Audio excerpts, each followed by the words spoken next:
jioni ya leo. Tunashukuru Mungu sana kutuunganisha tena kwa njia hii ya mtandao ili tuweze kusemezana kwa neno lake Mungu. Kwa hivyo karibuni tuweze kuendelea kwa neno lake Mungu kutoka mahali tulioachia wiki iliyopita.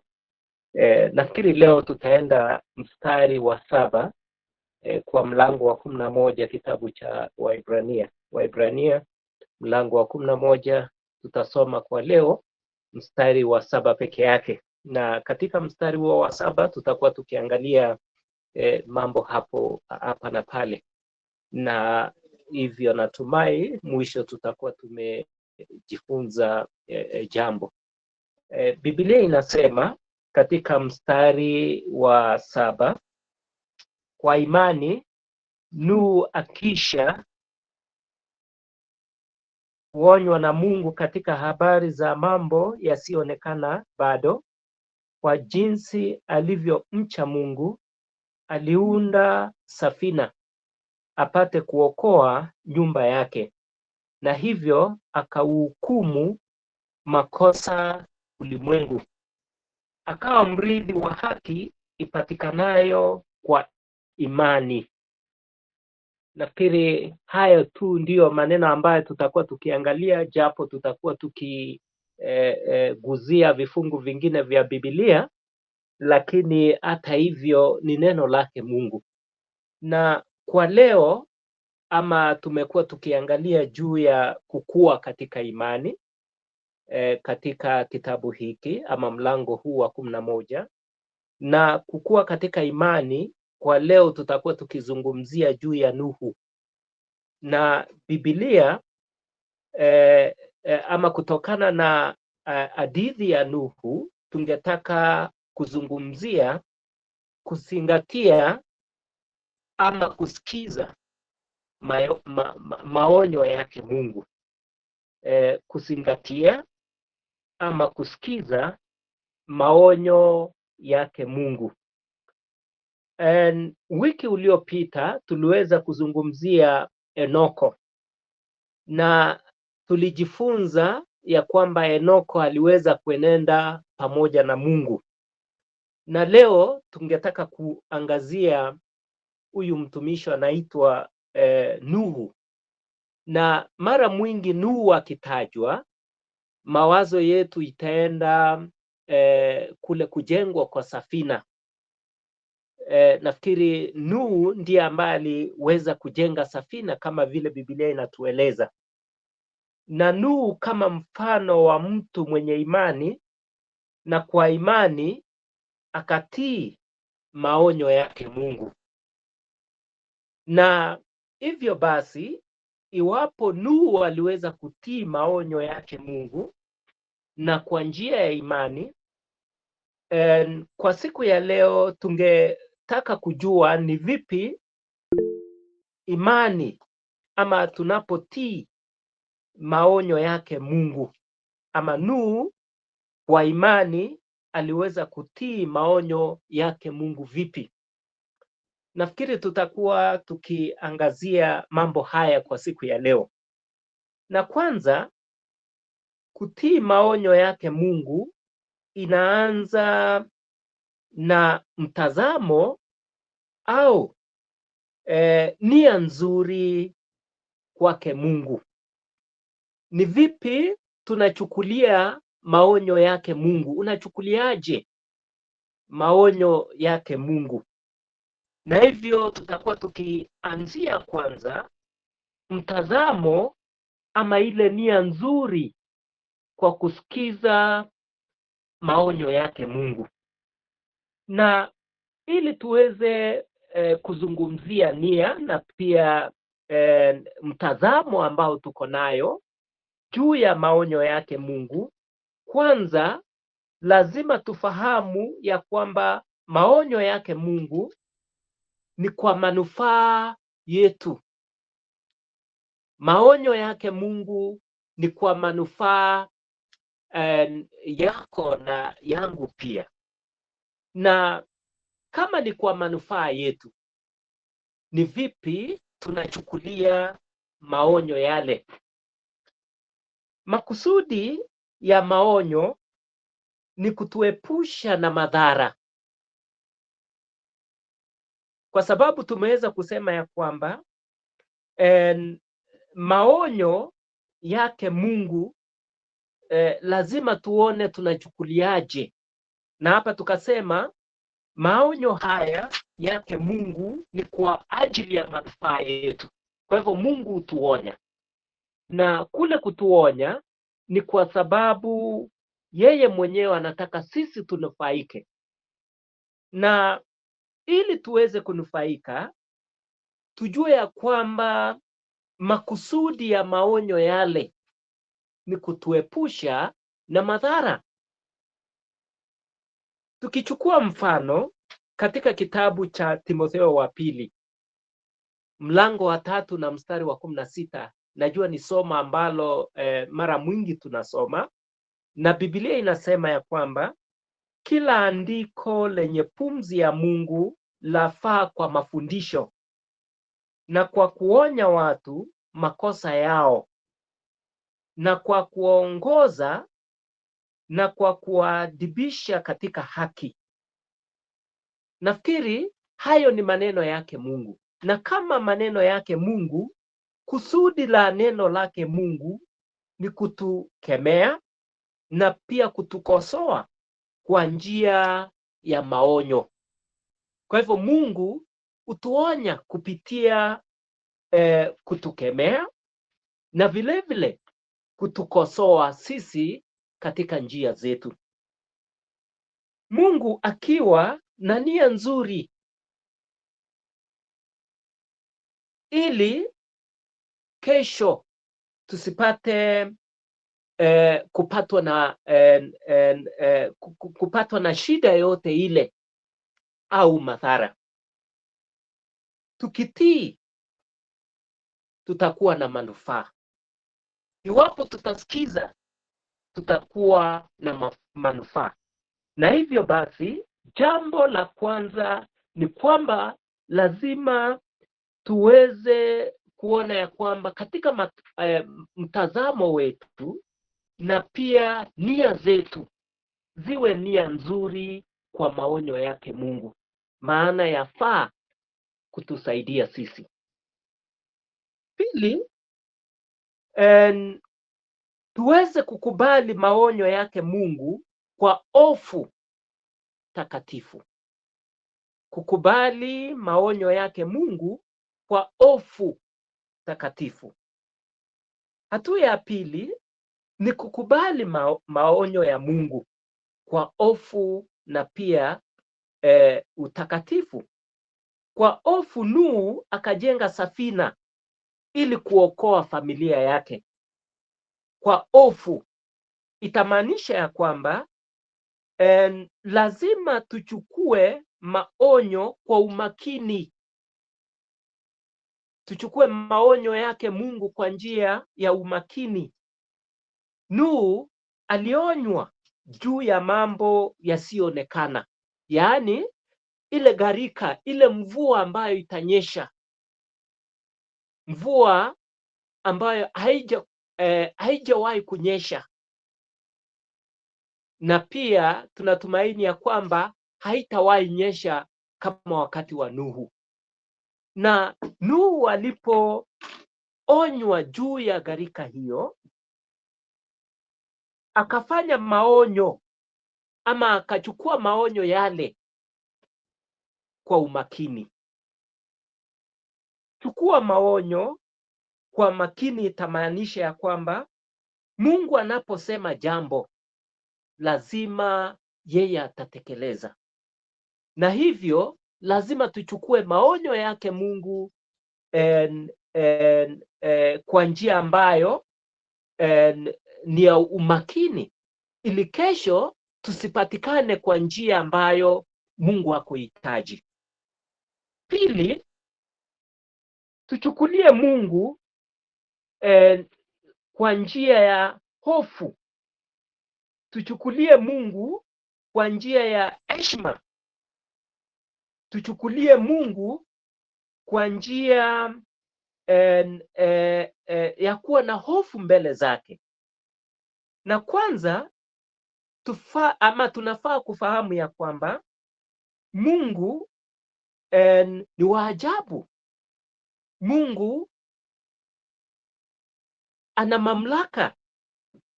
Pia Mungu ni mkuu. Mungu ni mtakatifu.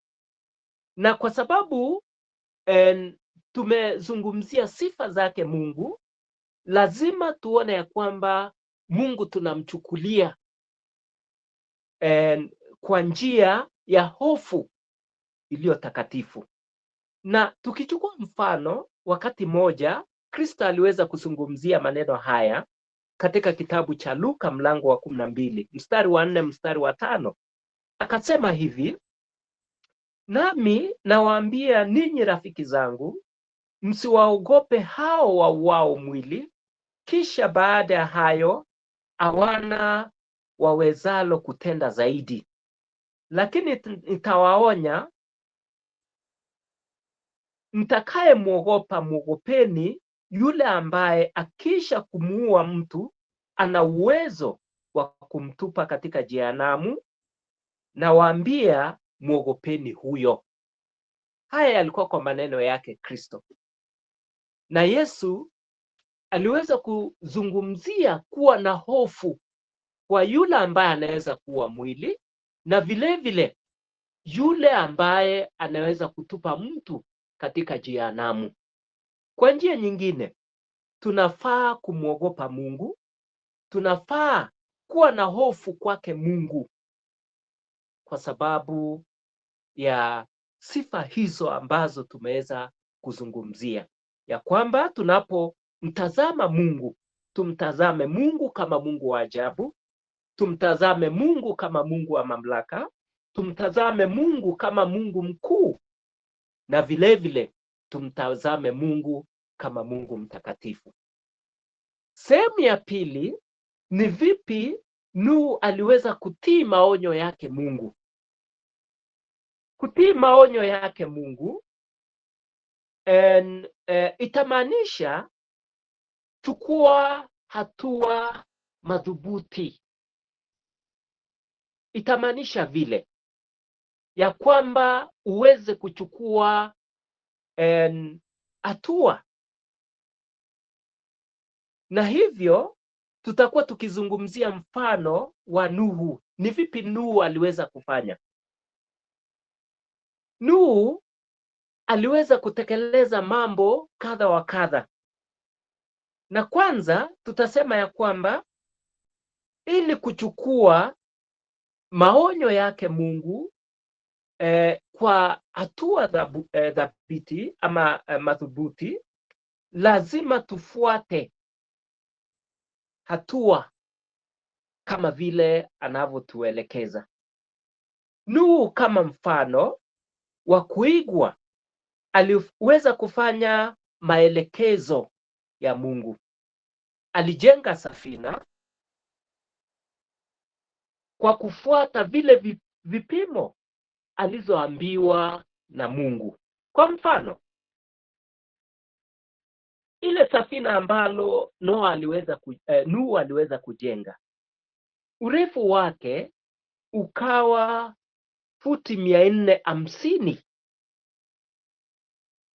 upana wake ukawa futi 75, na kwenda juu tunaambiwa ilikuwa kwa futi 55.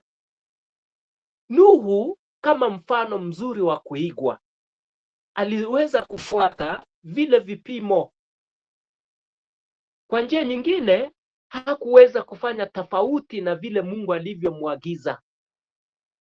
Alifuata masharti yake Mungu, na hapa tumesema fuata maagizo yake kamili. Na tukisoma katika kitabu cha Mwanzo mlango wa 6 mstari wa 22, Biblia inaeleza vizuri ya kwamba Nuhu, ama Biblia inasema ndivyo alivyofanya Nuhu, sawasawa na vyote alivyoamuriwa alivyoamuru Mungu, hivyo ndivyo alivyofanya. Nafikiri ni kifungu kizuri, na katika kifungu hiki tunapata kujua ya kwamba Nuhu aliweza kufuata maagizo yake Mungu, na hapa Biblia imeweza kusema hivyo. Nuhu akafuata maelekezo yake Mungu bila kupuuza hata kidogo. Nafikiri ni mfano mzuri ya kwamba tunafaa kufuata maagizo yake Mungu, vile Mungu anavyotuonya tuweze kusikiza, tuweze kutii maagizo yale. Kwa sababu gani? Tumesema ni kwa ajili ya faida yetu, na hivyo hivyo Nuhu akajenga ile safina, na kutokana na ujenzi wake Nuhu kujenga ile safina, ni hatua gani ambalo unaweza kuchukua kwa siku ya leo ama kwa siku tunaoishi kwa sasa? Ni hatua gani unaofaa kuchukua? Biblia imejaa na maonyo, na maonyo haya Mungu ametupatia ili atulinde, na pia kwa kusudi njema. Kwa hivyo suluhisho iko katika Biblia, na Biblia inapoonya lazima ukuwe makini, lazima uwe tayari kuchukua hatua ya kile Mungu anachohitaji kwako. Nafikiri kwa njia hiyo itakuwa ya kwamba tunachukua hatua madhubuti.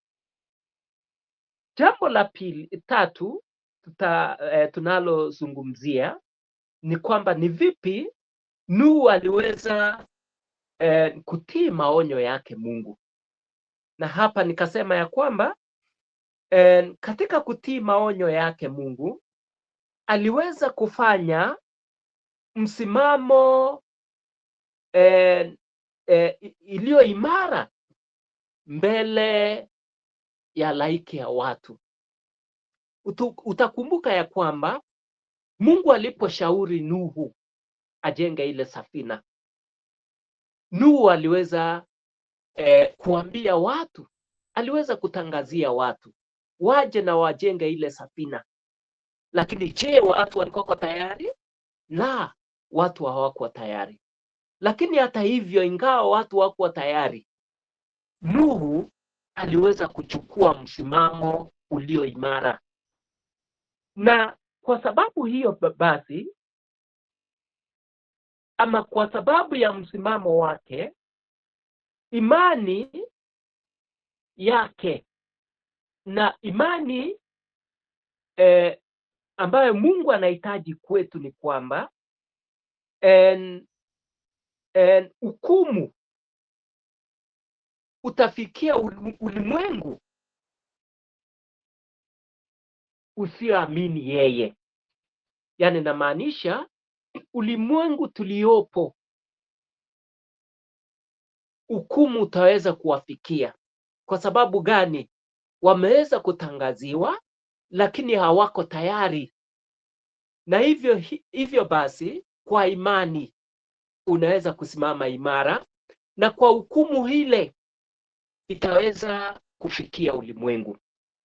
Na hivyo msimamo ni mzuri, na msimamo huu uwe msimamo ulio imara mbele zake Mungu. Nuhu kwa imani akajenga safina mbele ya watu wale, japo kuwa Nuhu aliweza kudhihakiwa. Hivyo ndivyo dunia inavyofanya.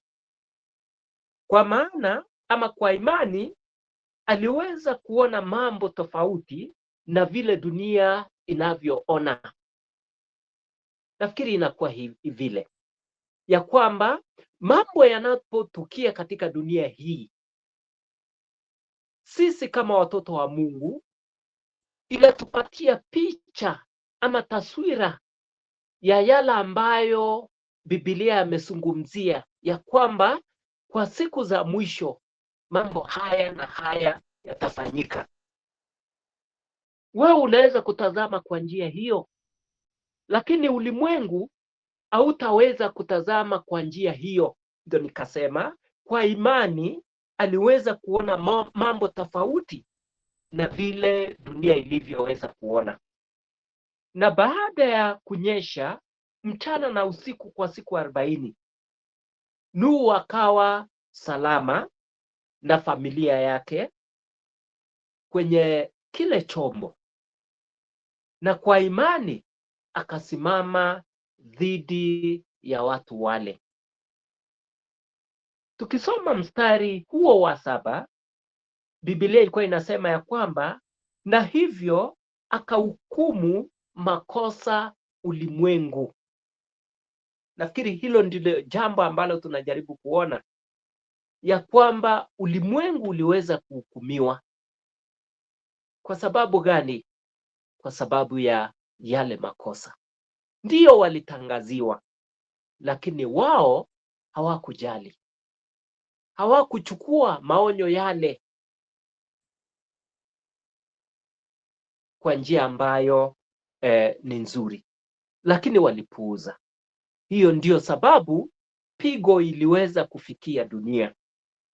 Vile vile dunia haitachukulia vizuri unaposimama kwa ajili ya Mungu. Nafikiri inakuwa vile ya kwamba unaposimama upande wake Mungu, dunia haitachukulia vizuri, kwa sababu dunia haipendezwi na hukumu. Pia hawatachukulia vizuri unaposimama kwa njia zake Mungu. Dunia haitachukulia vile. Lakini hata hivyo, Mungu anatusihi tuweze kusimama imara. Na ili tuweze kusimama imara, lazima tukue katika imani. Kitabu cha Yohana mlango wa 15, mstari wa 18 na 19. Iwapo ulimwengu ukiwachukia, mwajua ya kuwa imenichukia mimi kabla ya kuwachukia ninyi. Mstari wa 19. Kama mngekuwa wa ulimwengu, ulimwengu ungewapenda walio wake. Lakini kwa kuwa ninyi si wa ulimwengu, bali mimi naliwachagua katika ulimwengu, kwa sababu hiyo ulimwengu umewachukia. Nafikiri ni mfano nzuri, na hapa tunaweza kujifunza na Kristo ya kwamba Kristo aliweza kuchukiwa na ulimwengu, lakini amesema vivyo hivyo na sisi, ya kwamba kwa wale wanaoamini dunia itawachukia kama vile Kristo alivyochukiwa, na lazima tuwe tayari vile. Lakini tujifunze kwake Nuhu ya kwamba aliweza kusimama imara, ingawa watu waliweza kumchukua tofauti. Jambo la 4 ni kwamba kwa kusikia maonyo yake Mungu kutaleta faida sasa na baadaye. Katika kusikiza ama kuchukua kwa umakini maonyo yake Mungu utaleta faida kwa wakati wa sasa na hata wakati wa baadaye. Kwa nini nasema haya? Nuhu kwa imani aliweza kujiokoa, akaokoa familia yake na watu wengine baadaye. Kwa kujenga safina, watu waliweza kuokolewa. Familia ya watu baadaye wakaokolewa. Nuhu akawa mrithi wa haki ipatikanayo kwa imani. Katika mstari huo huo wa 7, Biblia ikasema ya kwamba Nuhu akawa mrithi wa haki ipatikanayo kwa imani. Nuhu kwa imani akawa mrithi wa haki. Na katika kitabu cha Wafilipi Paulo akasema katika mlango wa 3 mstari wa 9, tena nionekane katika yeye, nisiwe na haki yangu mwenyewe ipatikanayo kwa sheria, bali ile ipatikanayo kwa imani iliyo katika Kristo, haki ile itokayo kwa Mungu kwa imani. Nafikiri hilo ni nzuri. Kwa sasa au kwa leo tunahesabiwa haki mbele zake Mungu kwa njia ya imani. Nuhu akaitwa mrithi wa haki kwa kuwa na imani kwake Mungu. Nafikiri ni jambo nzuri. Tunapokuwa na kuendelea katika imani, tunapata kuhesabiwa haki mbele zake Mungu ipatikanayo katika njia ya imani. Hebu nimalize nikisema haya. Nuhu alitii maonyo yake Mungu, hivyo akaokoa nafsi yake, familia, uzao wa binadamu baadaye. Safina ni kivuli cha Yesu aliyekuja baadaye na kuokoa ulimwengu kutokana na dhambi. Na leo hii wokovu huja kwa imani katika Kristo Yesu. Nafikiri hilo ni nzuri, ya kwamba kwa imani tunapata kuhesabiwa haki mbele zake Mungu.